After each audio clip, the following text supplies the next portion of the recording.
Hello dear students, आप सब कैसे हैं। आज हम लोग जीव जगत के वर्गीकरण का अध्ययन करेंगे। ध्यान रहे कि सभी जीव जगत का अलग अलग अध्ययन करने से पहले यह आवश्यक है कि उनका एक कंपैरेटिव स्टडी किया जाए, उनका एक तुलनात्मक अध्ययन किया जाए। बिना इस बात को समझे पूरी बात समझ में नहीं आएगी। तो पूरा वीडियो अच्छे से देखना है, समझना है इस बात को। सभ्यता के शुरुआत से ही सभी ने सभी जीवों को अपने ज्ञान के अनुसार बांटने का प्रयास किया, लेकिन वैज्ञानिक रूप से सबसे पहले अरस्तु ने एक वैज्ञानिक तरीके से उन्होंने जीव जगत को बांटा था। जैसे पौधों को उन्होंने शाक, झाड़ी, वृक्ष में बांटा। जंतुओं में जिनका रुधिर का रंग लाल था उन्हें इनाइमा कहा, जिनका लाल नहीं था उन्हें अनाइमा कहा। इस तरह से उन्होंने बांटा, लेकिन वो एक तरह से कृत्रिम वर्गीकरण था। लेकिन उसके बाद कार्लोस लिनियस साहब ने जो एक परंपरागत तरीके से उन्होंने बांटा जीव जगत को, तो दो भागों में उन्होंने बांटा, प्लांट्स और एनिमल्स में। लेकिन यहाँ पे प्रॉब्लम थी, कुछ ऐसे जीव जो कि प्लांट्स और एनिमल्स दोनों के लक्षण रखते थे, उनको कहाँ रखा जाए, प्रश्न उठता है। जैसे युगलिना, इसको कैसे रखा जाए। इसी तरह से कुछ ऐसे जीव थे जैसे कि कहने की कवक, इनको प्लांट में रखा गया था, लेकिन ये परपोषी होते हैं, स्वपोषी नहीं होते कवक। इसके बाद कुछ और प्रॉब्लम्स आई, जैसे कि जो कोरल्स होते हैं ना, कोरल जिनको आप मूंगा कहते हो, और जो स्पॉन्जेस होते हैं, स्पंज, ये सेसाइल और सीडेंट्री होते हैं, अर्थात एक जगह पर स्थिर होते हैं और देखने में पौधे जैसे लगते हैं, लेकिन ये दोनों जंतु हैं। स्पंजेस में ज्यादातर जो स्पंज होते हैं वो समुद्री होते हैं। एक स्पंज ऐसा होता है स्पॉन्जिला, इसको ध्यान रखिएगा, ये फ्रेश वाटर स्पंज है। ये कंपटीशन में बहुत पूछा जाता है कि fresh water sponge, fresh water का मतलब अलवणीय जल, अर्थात जो नदी, तालाब आदि में पाया जाए, और लवणीय जल यानी कि समुद्र में पाए जाने वाले समुद्री जीवों को कहते हैं। ठीक है, तो ज्यादातर जो स्पंज है, स्पंज जो होते हैं वो ज्यादातर स्थिर होते हैं, एक जगह से लगे रहते हैं। और इसी तरह कोरल, मूंगा, आप लोग अंगूठी देखे होंगे, जो मूंगा की अंगूठी होती है ना, वो एक्चुअली कोई पत्थर नहीं होता, वो वास्तव में एक तरह का जंतु होता है, निडेरिया के अंतर्गत आता है। निडेरियंस ऐसे जंतु होते हैं जिनमें निडी यानी कि दंश कोशिकाएं पाई जाती हैं। उनका एक्सोस्केलेटन होता है जो कैल्शियम कार्बोनेट का बना होता है, समुद्री होते हैं। और जो दो फार्म होता है, पॉलिप और मेडुसा, तो जो पॉलीफार्म के एनिमल्स होते हैं उनका बाह्य कंकाल होता है कैल्शियम कार्बोनेट का बना, जिसको मूंगा या कोरल कहते हैं। ये स्थिर होते हैं, पानी में पाए जाते हैं। तो लिनियस साहब के समय में भी थे, पहले भी थे, ऐसा कोई है नहीं कि आज ही है, तो पहले भी थे। तो इनको किस कैटेगरी में रखा गया, बड़ा कंफ्यूजन था कि प्लांट जैसे दिखते हैं लेकिन एक्चुअली में एनिमल्स थे, तो उनके लिए ये कंफ्यूजन बना हुआ था।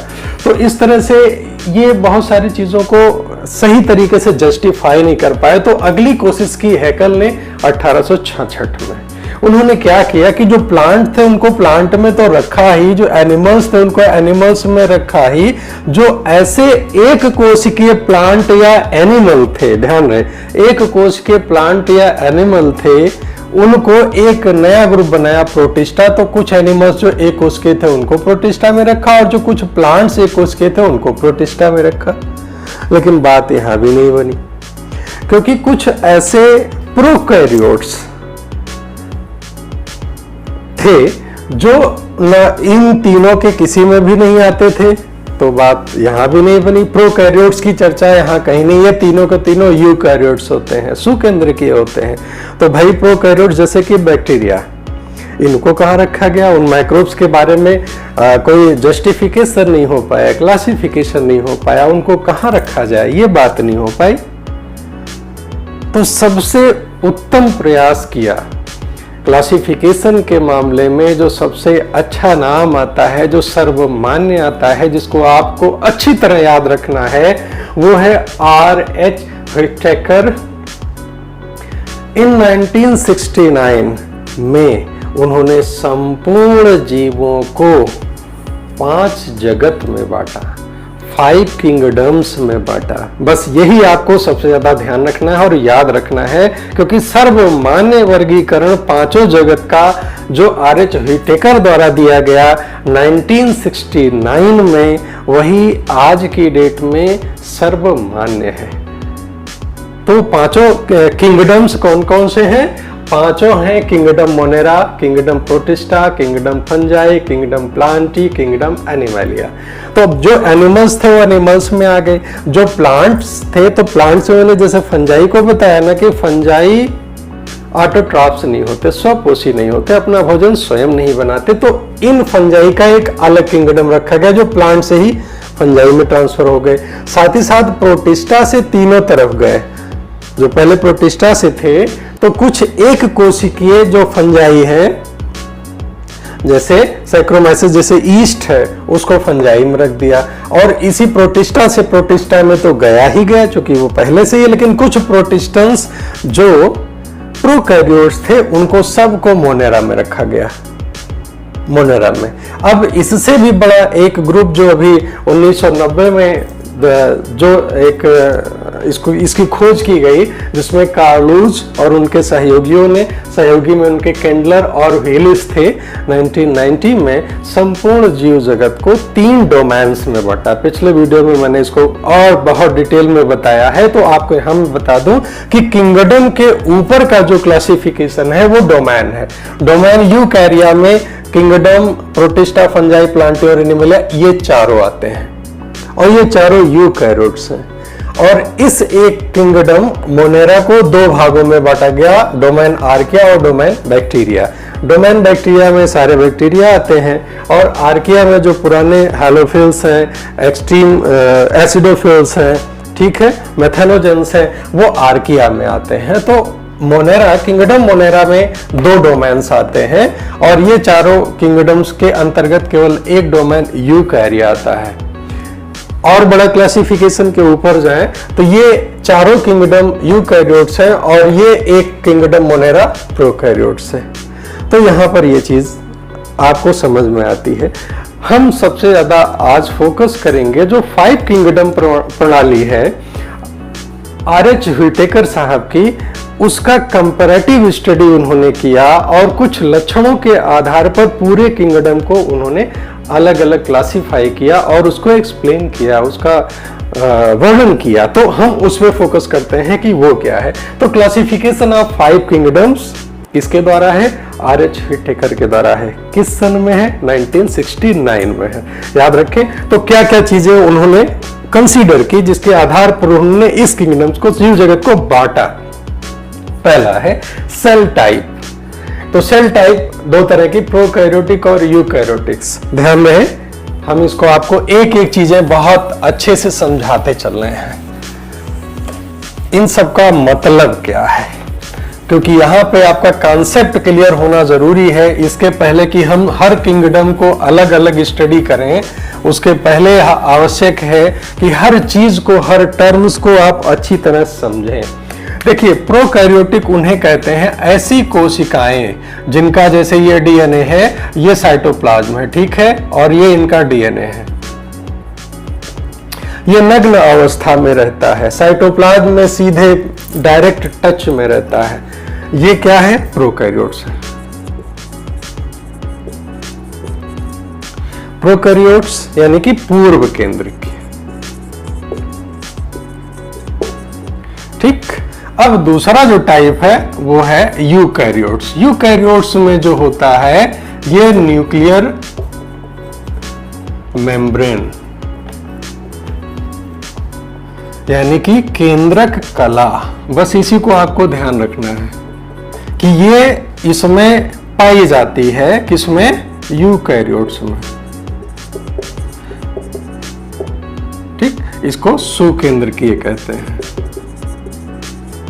अब दोनों को एकदम से आपको हमेशा के लिए ध्यान रहे कि दोनों सेल्स में वैसे तो कई अंतर हैं, लेकिन एक अंतर आप अच्छी तरह पकड़ के रखिएगा, क्योंकि ये एक बड़ा अंतर है, वो ये कि प्रोकैरियोट्स में केंद्रक कला नहीं होती, प्रोकैरियोट्स में, इसीलिए इसको पूर्व केंद्री कहते हैं। प्रो का अर्थ होता है आद्य या प्रिमिटिव, और कैरियन का अर्थ होता है न्यूक्लियस यानी कि केंद्रक। तो प्रोकैरियोट्स में केंद्रक कला नहीं होती। इसका जो डीएनए है सीधे जो साइटोप्लाज्म है इसका इसके टच में रहता है, संपर्क में रहता है। लेकिन यूकैरियोट्स, यू का अर्थ होता है गुड या वेल, और कैरियन का अर्थ होता है न्यूक्लियस। यूकैरियोट्स यानी कि सुकेंद्रकीय कोशिकाओं में जो इसका डीएनए होता है ये इस केंद्रक कला के अंदर होता है, या दूसरे शब्द में कहें कि सुकेंद्रकीय कोशिकाओं में केंद्रक कला पाई जाती है और प्रोकैरियोट्स में केंद्रक कला नहीं पाई जाती है। अब यहीं पे देखिए हम दो कैरेक्टर एक साथ लेते हैं। एनसीईआरटी में आपका बिल्कुल यही चीज दिया गया है। कुछ बच्चों को लगता होगा कि सर हम तो हिंदी मीडियम पढ़ते हैं, आप इंग्लिश में पढ़ाते हैं। प्यारे बच्चों, 11th और 12th क्लास का जो टाइम होता है ये ट्रांजिशन पीरियड होता है। कहने का मतलब ये हुआ कि इसके बाद अगर आप बीएससी करते हो तो भी आपको हिंदी नहीं मिलेगी, आप मेडिकल की तैयारी करते हो या मेडिकल में आपका सिलेक्शन होता तो वहां भी आपको हिंदी नहीं मिलेगी। तो जो इंग्लिश टर्म्स हैं यही आपके काम आएंगे। अब बताइए इसकी हिंदी क्या है? मोनेरा की, प्रोटिस्टा की, फंजाई की, मान लीजिए कवक है, प्लांटी एनिमलिया, इन सब की हिंदी कहाँ है? मोनेरा की सबकी हिंदी नहीं है।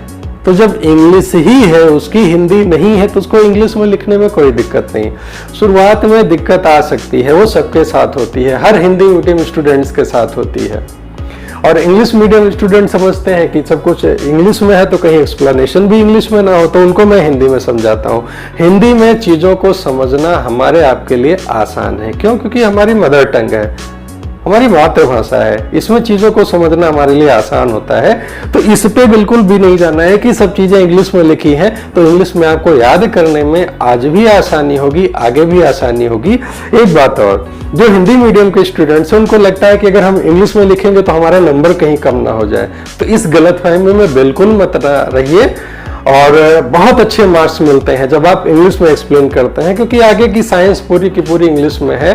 हमारी मजबूरी हो जाती है कि हम समझे तो हिंदी में कोई दिक्कत नहीं, बट लिखें, पढ़ें और चीज़ों को नोट्स बनाएं इंग्लिश में, तो वो हमारे आज के लिए भी और फ्यूचर के लिए भी अच्छा रहेगा। तो इस बात को ध्यान में रख के सारे स्टूडेंट्स पढ़ाई करेंगे तो आपके लिए धीरे धीरे, शुरुआत में दिक्कत आ सकती है मैं मानता हूँ, बट धीरे धीरे ये आपके लिए बहुत अच्छा होगा, निश्चित रहिए। तो क्लासिफिकेशन ऑफ 5 किंगडम्स में उन्होंने सेल टाइप, जैसे प्रोकैरियोट्स लिए आपकी समझ में आ गया, तो प्रोकैरियोट्स में न्यूक्लियर मेम्ब्रेन नहीं पाई जाती है। आप 3rd नंबर पे ध्यान दें, एब्सेंट है।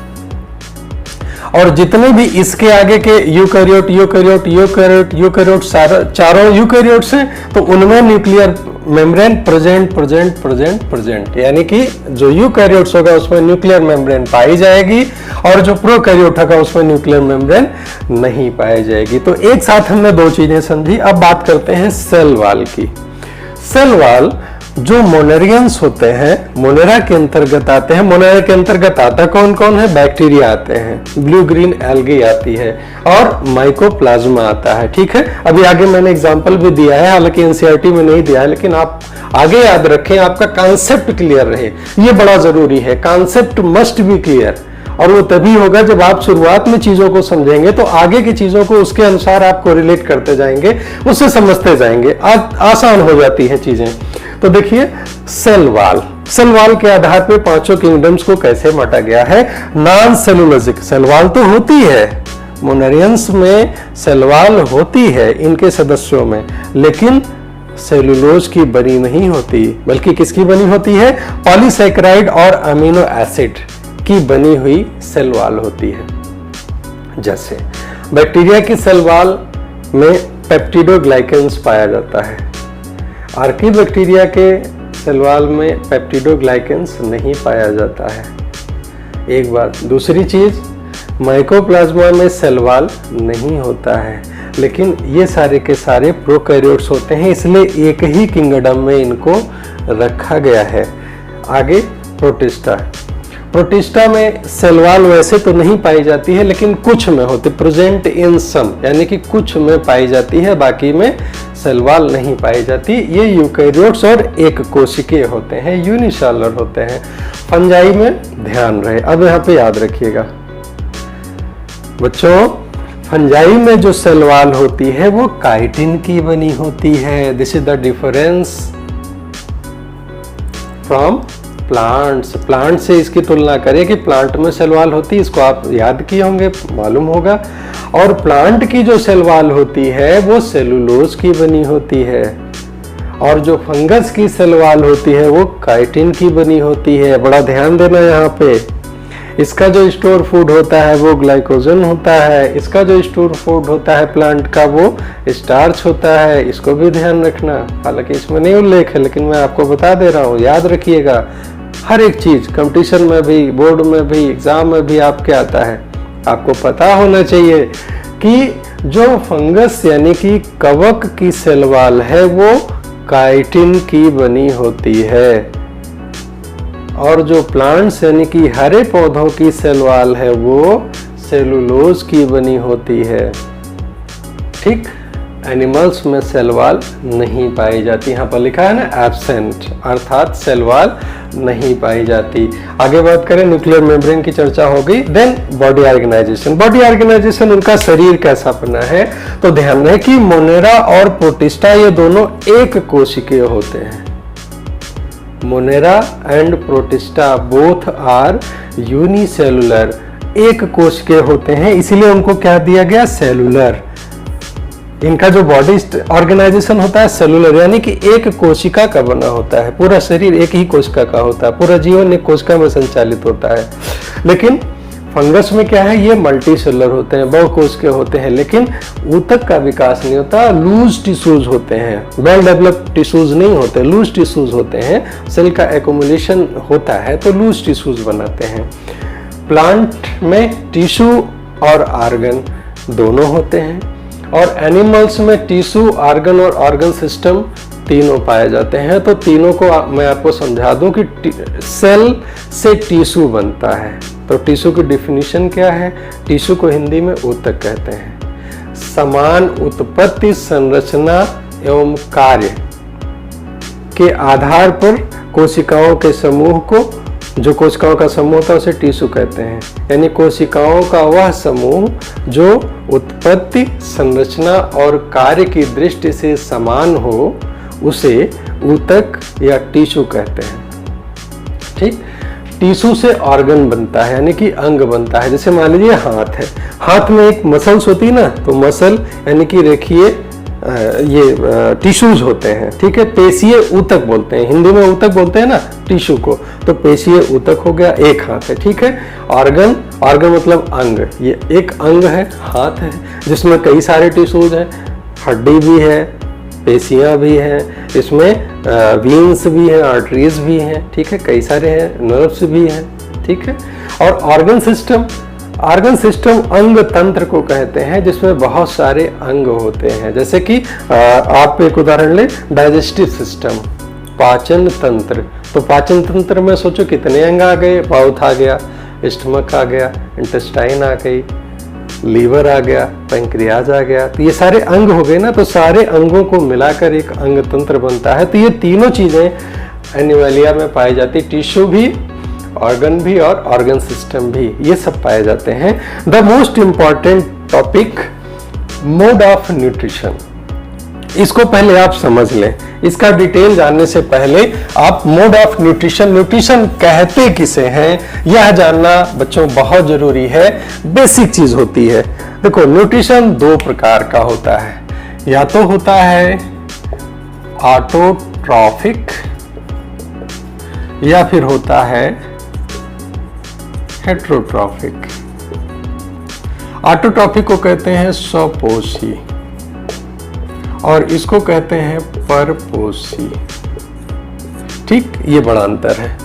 अब इन दोनों में अंतर क्या है? ऑटोट्रॉफिक वे जीव होते हैं जो अपना भोजन स्वयं बनाते हैं, अकार्बनिक चीजों से कार्बनिक चीज का निर्माण करते हैं, और इन सब के सब इस पूरी धरती पर इन्हीं को प्रोड्यूसर कहते हैं। ये क्या कहलाते हैं? प्रोड्यूसर्स,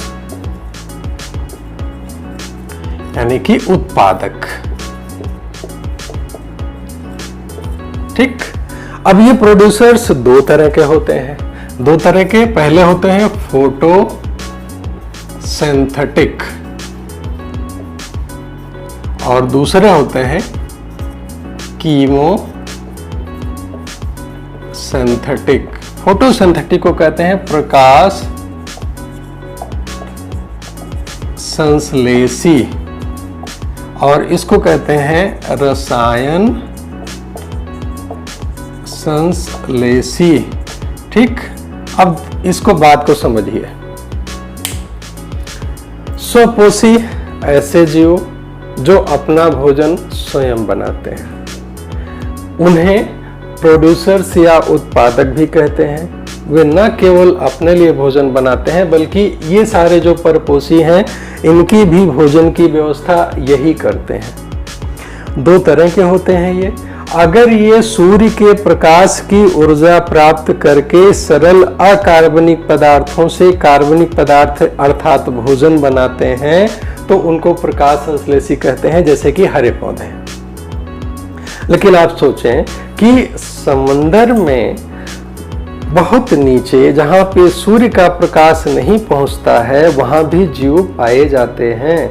तो जब उनको सूर्य का प्रकाश नहीं मिलता तो वे अपनी ऊर्जा कैसे प्राप्त करते हैं? इसकी ज़रूरत क्यों है? पोषण की ज़रूरत है हमें ऊर्जा के लिए, वृद्धि के लिए, विकास के लिए, शरीर के निर्माण के लिए। इन सब के लिए जो चीज़ चाहिए वो हमको कहाँ से मिलती? पोषण से मिलती है। तो मोड ऑफ न्यूट्रिशन दो तरह का होता है, या तो ऑटोट्रॉफिक होता है या तो हेटरोट्रॉफिक होता है। तो इनको अगर वहाँ पे सूर्य का प्रकाश नहीं मिलता तो समंदर के अंदर जो काफी गहराई में जीव होते हैं उनको फिर कैसे ऊर्जा मिलती है? तो वे कीमोसिंथेटिक होते हैं, रसायन संश्लेषी होते हैं। वे हाइड्रोजन से, सल्फर से या कह लीजिए कि इन चीजों से, सरल चीजों से ऊर्जा प्राप्त करके अपना भोजन बनाते हैं। तो उनको कहते हैं क्या? रसायन संश्लेषी। अब परपोषी कौन से होते हैं? परपोषी में यहां पर दो हैं, कंज्यूमर एंड डिकम्पोजर। ठीक। कंज्यूमर ऐसे होते हैं जो, अब इसमें भी दो कैटेगरी आ जाएगी, हर्बीवोर्स और कार्निवोर्स, और एक और कैटेगरी है ओमनिवोर्स। ओमनिवोर्स इसके अलावा और भी हैं, स्कैवेंजर,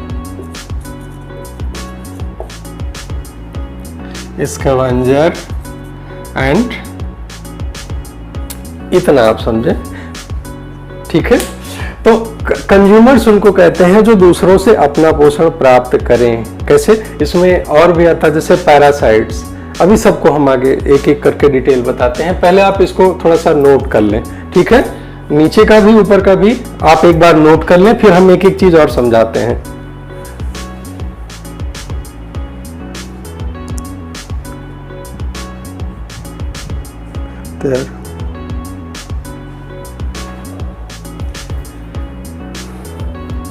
ओके।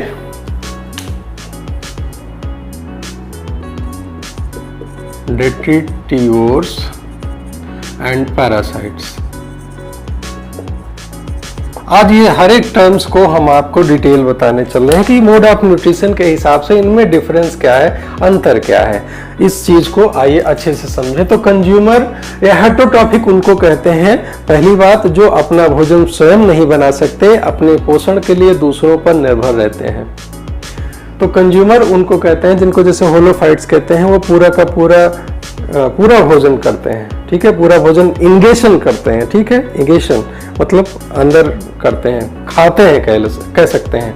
और डिकम्पोजर्स उनको कहते हैं जो मृतोपजीवी होते हैं या फिर पैरासाइट्स होते हैं। तो मृतोपजीवी यानी कि जिंदा पे नहीं निर्भर करते, जिंदे की जरूरत नहीं है। ठीक है। मृतोपजीवी होते हैं, जैसे फंजाई डिकम्पोजर्स में आते हैं, ये मृतोपजीवी होते हैं, या कुछ इसमें पैरासिटिक भी होते हैं। तो दोनों में अंतर क्या है? पैरासाइट्स वे कहलाते हैं जो किसी ऐसे जीव जो सजीव से पोषण प्राप्त करे और उस सजीव को नुकसान भी पहुंचाए। दोनों बातें हैं। पैरासाइट उसी को कहते हैं जो सजीव से पोषण प्राप्त करे और उस सजीव को नुकसान भी पहुंचाए अपने पोषण के लिए, तो पैरासाइट कहेंगे। चाहे रोग उत्पन्न करें, चाहे दूसरे के, जैसे मच्छर किसी मृत व्यक्ति को नहीं काटता, मृतोपजीवी नहीं है, वो सजीव से ही पोषण प्राप्त करेगा, तो वो परजीवी कहलाता है। और जिससे प्राप्त करता है पोषण उसे होस्ट कहते हैं, पोषद कहते हैं। और जो मृतोपजीवी होते हैं, मृत होने के बाद उनका नंबर आता है, फिर उस मृत से, चाहे वो प्लांट हो चाहे वो एनिमल हो, उनसे वे पोषण प्राप्त करते, तो उनको मृतोपजीवी या सेप्रोफाइट कहते हैं। सेप्रोफाइट भी एक टर्म है, यहाँ पे आगे आएगा सेप्रोफाइट। तो अब कंज्यूमर्स की 3 कैटेगरी हो गई। बेसिक रूप से जो ब्रॉड कैटेगरी है वो है हर्बिवर्स, जो सीधे इनको खाते हैं, किसको, हरे पौधों को, शाकाहारी। कार्निवर्स, मांसाहारी, जो केवल मांस खाते हैं या शाकाहारियों को खाते हैं, दूसरे शब्दों में, जैसे हिरन को शेर खाता है तो शेर मांसाहारी हो गया, और हिरन केवल हरे पौधों पे निर्भर है तो वो शाकाहारी हो गया। ओमनिवोर्स, ऐसे जंतु जो दोनों को खा सकते हैं, हर्बिवोर्स को भी खा सकते हैं, यानी कि इनको हरे पौधों को भी खाते हैं और जंतुओं को भी खाते हैं, उनको ओमनिवोर्स कहते हैं। जैसे कि मनुष्य के भोजन में दोनों चीजें शामिल हैं, जंतु भी और पौधे भी, तो ये दोनों चीज खाते हैं। अब स्कैवेंजर किसे कहते हैं? स्कैवेंजर उनको कहा जाता है जो सफाई कर्मी होते हैं। जैसे कोई जीव मर गया, मरने के बाद एक प्राकृतिक सफाई का काम कुछ जीव करते हैं, जो कूड़ा करकट को है उसको भी खाते हैं, तो उनको स्कैवेंजर कहते हैं। इनको नेचुरल सफाई कर्मी कहा जाता है, प्राकृतिक सफाई कर्मी कहते हैं। जैसे गिद्ध, आप जानते होंगे, गिद्ध को कहा जाता है स्कैवेंजर। इस तरह से तमाम ऐसे जीव हैं जो उसकी साफ सफाई करते हैं, मरने के बाद जीव जंतुओं को उससे पोषण प्राप्त करते हैं। डेट्रीविटोर्स उनको कहते हैं, डेट्रियस कहते हैं, जैसे कि जो मृत या सड़ते गलते हुए ऑर्गेनिक पदार्थों को या जीवों को, जैसे कि पत्ती गिर गई तो पहले वो सजीव थी, मृत होने के बाद जब उसमें डिकेइंग प्रोसेस होता है, वो जब डिके होने का मतलब जब उसमें सड़न होती है, तो कुछ जीव ऐसे हैं कि इन सड़ते हुए जीवों से पोषण प्राप्त करते हैं। मिट्टी में वे सड़े हुए अंश होते हैं, उनको खाते हैं, जैसे कि केचुआ डेट्रीविटोर्स में आता है। इसमें इसका उदाहरण है मिलीपीड्स, सी क्यूकम्बर, ये सब इसके उदाहरण हैं जो सड़ते हुए जीवों से उन मिट्टी के साथ उनका भोजन ग्रहण करते हैं और उनसे अपना पोषण प्राप्त करते हैं। पैरासाइट्स के बारे में मैंने बता ही दिया। तो अब बताएं मोड ऑफ न्यूट्रिशन के हिसाब से इन 5 किंगडम्स को कैसे बांटा गया। तो ऑटोट्रॉफिक, मोनेरेंस में ऑटोट्रॉफिक आते हैं और हेटरोट्रॉफिक दोनों आते हैं। ऑटोट्रॉफिक में फोटोसिंथेटिक भी आते हैं, कीमोसिंथेटिक भी आते हैं, और हेटरोट्रॉफिक यानी कि परपोषी भी आते हैं। किसके अंतर्गत? मोनेरा के अंतर्गत, प्रोटिस्टा के अंतर्गत। ऑटोट्रॉफिक आते हैं लेकिन केवल फोटोसिंथेटिक आते हैं, कीमोसिंथेटिक इसके अंतर्गत नहीं आते। एंड हेटरोट्रॉफिक और परपोषी भी आते हैं। फंजाई ये हेटरोट्रॉफिक होते हैं, खास ध्यान दीजिए, ये केवल और केवल हेटरोट्रॉफिक होते हैं। तो हेटरोट्रॉफिक के 2 तरीके हो गए, सेप्रोफाइटिक एंड पैरासिटिक, यानी कि मृतोपजीवी और परजीवी होते हैं, और ये दोनों के दोनों परपोषी कहलाते हैं, दोनों परपोषी कहलाते हैं। तो जो फंजाई होते हैं ये परपोषी होते ही हैं, अपना भोजन स्वयं बना नहीं सकते क्योंकि इनका रंग हरा नहीं होता, क्लोरोप्लास्ट इनमें नहीं पाया जाता। And the Plantae, kingdom Plantae, इसके अंतर्गत जो ऑटोट्रॉफिक आते हैं, स्वपोषी पौधे आते हैं जो हरे रंग के होते हैं, और वे सारे के सारे फोटोसिंथेटिक होते हैं, अर्थात प्रकाश संश्लेषी होते हैं। सूर्य के प्रकाश की ऊर्जा की मदद से सरल अकार्बनिक कार्बन डाइऑक्साइड को जटिल कार्बनिक ग्लूकोज में बदलने का काम करते हैं, और अपने साथ साथ धरती के बहुत बड़े हिस्से के जंतुओं को भी भोजन प्रदान करते हैं। तो अब किंगडम एनिमलिया लास्ट में ये केवल और केवल हेटरोट्रॉफिक होते हैं, केवल और केवल परपोषी होते हैं, और होलोजोइक एंड सेप्रोफाइटिक। होलोजोइक जैसा मैंने बताया कि संपूर्ण भोजन का ईगेशन करते हैं, आहार के रूप में ग्रहण करते हैं। एक बात और होती है फंजाई में, ये जो फंगस होते हैं ये भोजन का जो ग्रहण है वो एब्जॉर्प्शन के रूप में करते हैं। एब्जॉर्प्शन मीन्स जैसे एक होगा सीधे आप मुंह से भोजन करते हैं, ये होलोजोइक में आ गया, होलोजोइक का पूरा आहार आपने अंदर कर लिया एनिमल्स में। लेकिन ये जो फंजाई होते हैं ये इस तरह का भोजन नहीं करते हैं, ये एब्जॉर्प्टिव नेचर का इनका होता है। एब्जॉर्प्टिव मतलब ये अवशोषण करते हैं, जहां पे ये रहेंगे भोजन को पहले गलाएंगे with the help of enzymes and then absorb it, और फिर उसको अवशोषित करेंगे। लेकिन एनिमल्स ऐसा नहीं करते, ये पूरा का पूरा इगेशन यानी कि अंतर ग्रहण करते हैं, पूरा आहार खाते हैं कह सकते हैं, या फिर सेप्रोफाइटिक होते हैं, मृतोपजीवी होते हैं। ठीक है, अब एग्जाम्पल की बात करें कि इसके अंतर्गत उदाहरण कौन कौन से हैं इन पांचों किंगडम्स में। आपको ये पांचों किंगडम अच्छी तरह से याद करना है, इनका कंपैरेटिव स्टडी करना है, क्योंकि जब हम इसको अलग अलग बताएंगे, जब तक ये समझ में नहीं आया रहेगा आपके कुछ भी पल्ले नहीं पड़ेगा। तो आपको खूब अच्छी तरह इसको समझना भी है, नोट करना है और याद करना है अच्छे से। तो देखिए उदाहरण क्या है, मोनेरा में बैक्टीरिया, ब्लू ग्रीन एल्गी, ये उदाहरण है। ब्लू ग्रीन एल्गी को ही साइनोबैक्टीरिया भी कहते हैं, दूसरा नाम है, या शॉर्ट में इसका BGA, ब्लू ग्रीन एल्गी यानी कि BGA, ये भी इसी का नाम है, ये है। और माइकोप्लाज्मा, माइकोप्लाज्मा जो सबसे छोटी सेल होती है PPLO, pleuro pneumonia like organism का ये शॉर्ट फॉर्म है। ये सबसे छोटी कोशिका होती है। क्वेश्चन पूछा जाता है ना कि सबसे छोटी कोशिका कौन सी होती है, तो उसका आंसर है PPLO, pleuro pneumonia like organism. Pneumonia में P साइलेंट होता है, ध्यान रहे। तो प्लूरो निमोनिया लाइक ऑर्गेनिज्म जो कि माइकोप्लाज्मा है, ये भी मोनेरा के अंतर्गत आता है।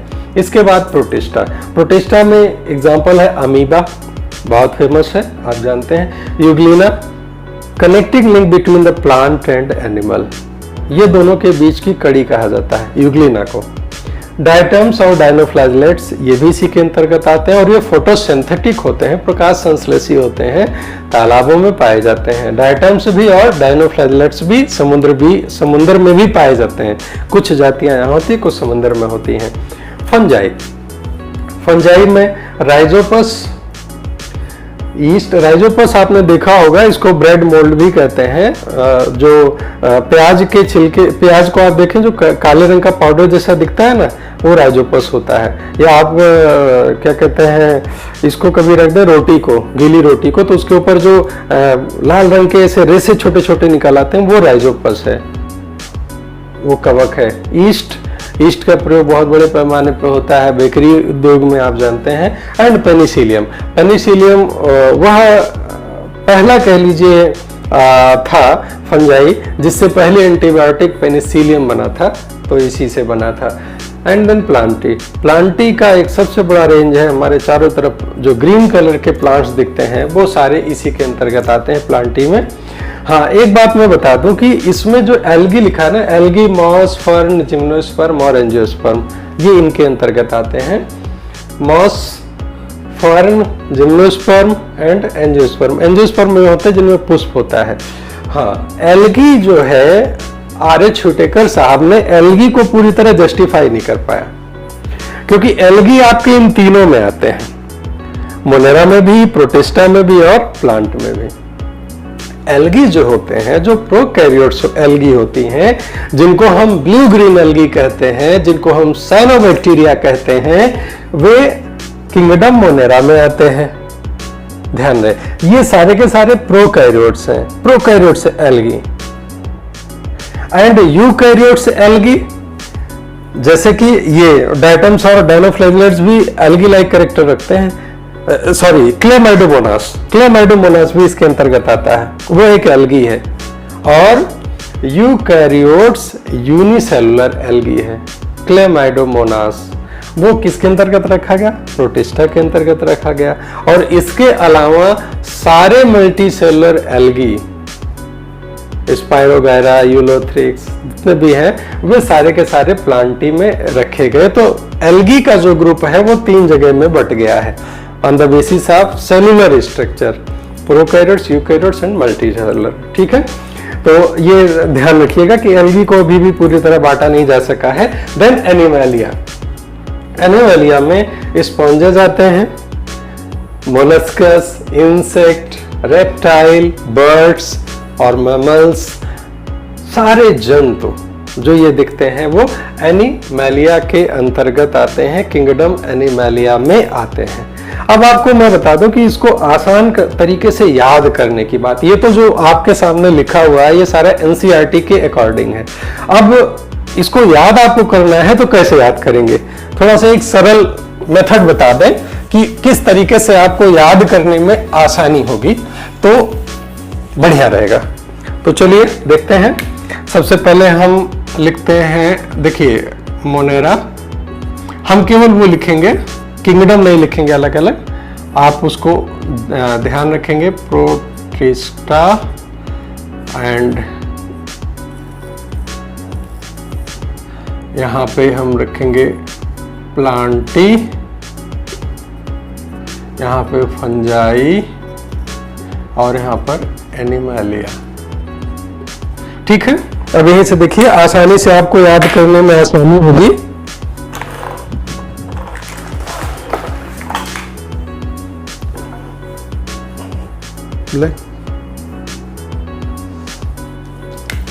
देखिए यहां से अगर हम दो कैटेगरी बनाना चाहें तो इसके नीचे जो है ये सारे के सारे प्रोकैरियोट्स हैं और इसके ऊपर के सारे यूकैरियोट्स हैं। आप ध्यान दें, केवल मोनेरियंस है ब्लैक, केवल जो मोनेरियंस हैं वे प्रोकैरियोट्स हैं, बाकी सारे के सारे यूकैरियोट्स हैं, यूकैरियोट्स हैं। और दूसरी कैटेगरी, इसको यहां पर एक कैटेगरी और बना सकते हैं,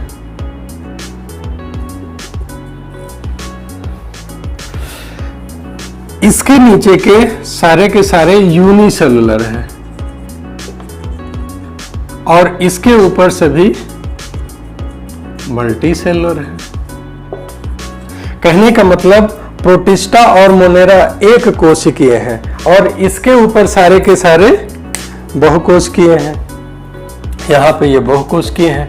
ठीक है, अब और न्यूट्रिशन पे ध्यान दें, जो जितने प्लांटी हैं ये ऑटोट्रॉफ्स हैं, ऑटोट्रॉफ्स हैं। ठीक है, ये कंज्यूमर्स हैं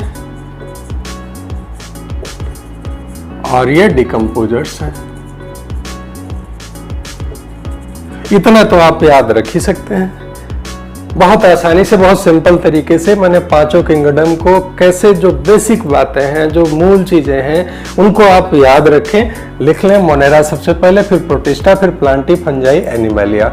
मोनेरियंस प्रोकैरियोट्स होते हैं, बाकी इसके ऊपर के सारे यूकैरियोट्स होते हैं, सुकेंद्र के होते हैं। पहली बात।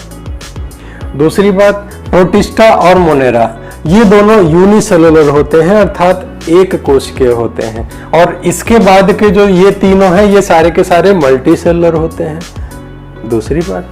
तीसरी बात, ये ऑटोट्रॉफ्स होते हैं, यानी कि स्वपोषी होते हैं। प्लांटी सारे स्वयं अपना भोजन बनाते हैं। फंजाई का जो सबसे मेजर ग्रुप है वो डिकम्पोजर्स का है। कभी भी डिकम्पोजर्स की बात आएगी तो भूल कर भी वायरस का नाम मत लेना। डिकम्पोजर्स या तो फंजाई होगा या प्रोटोजोन होगा या फिर बैक्टीरिया होगा, लेकिन कभी भी वायरस नहीं होगा। भूल कर भी, ये आपको घुमाया जाएगा, आप घूमिएगा नहीं। वायरस हमेशा ऑब्लिगेट पैरासाइट, एंडोपैरासाइट होते हैं सजीव में। सजीव से ही इनका मतलब है, निर्जीव में इनका कोई मतलब नहीं, क्योंकि ये स्वयं भी निर्जीव होते हैं, बाहर ही खुद निर्जीव होते हैं, किसी भी निर्जीव से अपना पोषण प्राप्त नहीं कर सकते। इसलिए डिकम्पोजर्स जो होते हैं वो भी निर्जीव से ही पोषण प्राप्त करते हैं। तो जैसे फंजाई, ये सबसे बड़ा ग्रुप है फंगस का ही, जो निर्जीव से ही पोषण प्राप्त करता है या फिर पैरासिटिक भी होते हैं। एंड कंज्यूमर्स, जैसे मैंने बताया कि कंज्यूमर्स में आपके हर्बीवोर्स, कार्निवोर्स, ओमनिवोर्स ये सब आते हैं। ठीक है, ये सारे एनिमल्स आते हैं, किंगडम एनिमैलिया में आते हैं। तो इस तरह से प्यारे बच्चों आसानी से आप पांचों किंगडम्स को याद कर सकते हैं, समझ सकते हैं। वीडियो अगर आपको अच्छा लगा, हमें उम्मीद है कि आपको अच्छा ही लगा होगा, बहुत सारी आपको नई जानकारी भी मिली होगी, तो लाइक करने में कंजूसी ना करें, लाइक जरूर कर दें, शेयर कर लें, और अगर अभी तक सब्सक्राइब नहीं किया है तो सब्सक्राइब भी कर लें। तो अगला वीडियो अब हम फिर और नई जानकारी के साथ जल्दी ही लेके आते हैं। तब तक के लिए पढ़ते रहिए, घर पर रहिए। Thank you.